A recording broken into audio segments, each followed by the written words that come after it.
എന്ത് പറ്റി? ആകെ അപ്സെറ്റ് ആണല്ലോ. ആ ഷബ്ന, എന്തു പറയാനാണോ, എന്റെ ഫേസ് ഒക്കെ ആകെ ഡള്ളായിരിക്കുവാണ്. എന്താ മേക്കപ്പ് വേണ്ടിയെന്ന് പോലും എനിക്കറിയില്ല. അത്രേ ഉള്ളൂ, അത് ഞാൻ ഹെൽപ്പ് ചെയ്തേ.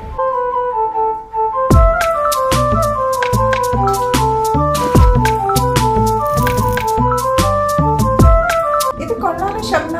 അപ്പൊ ഷബ്ന മേക്കപ്പ് ഒക്കെ ചെയ്യുമല്ലേ? ഇതൊരു മിനിമൽ മേക്കപ്പ് അല്ലേ? പാർട്ടി മേക്കപ്പ് മുതൽ ഓൾ ടൈം ബ്രൈഡൽ മേക്കപ്പ് വരെ ഞാൻ ചെയ്യുന്നുണ്ട്.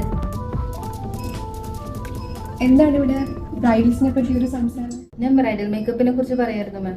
ബ്രൈഡൽസിന് പൊതുവെ മേക്കപ്പ് ഒഴിച്ചുവിടാൻ പറ്റാത്തൊരു കാര്യമാണ്.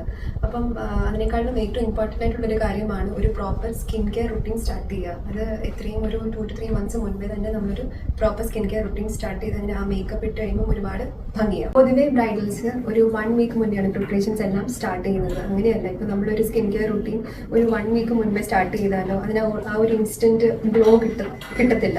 അപ്പോൾ അതുകൊണ്ട് തന്നെ എപ്പോഴും പ്രത്യേകിച്ച് ബ്രൈഡൽസ് അറ്റ്ലീസ്റ്റ് ഒരു 2 to 3 months മുൻപേ തന്നെ സ്കിൻ കെയർ റുട്ടീൻസും ആ ഒരു അതിനനുസരിച്ചുള്ള പ്രൊസീജിയേഴ്സും സ്റ്റാർട്ട് ചെയ്യേണ്ടതാണ്. മാം പറഞ്ഞത് ശരിയാണ്. ഞാൻ പലപ്പോഴും മേക്കപ്പ് ചെയ്യുമ്പോൾ ശ്രദ്ധിച്ചിട്ടുണ്ട്, ഒരു റഫ് സ്കിന്നിലും ഒരു സ്മൂത്ത് സ്കിന്നിലും നമ്മൾ മേക്കപ്പ് ചെയ്യുമ്പോൾ കിട്ടുന്ന റിസൾട്ട് രണ്ടും രണ്ടാണ്. അപ്പൊ മാം, ഒരു ബ്രൈഡൽസ് എന്തൊക്കെ കാര്യങ്ങളാണ് ശ്രദ്ധിക്കേണ്ടത്?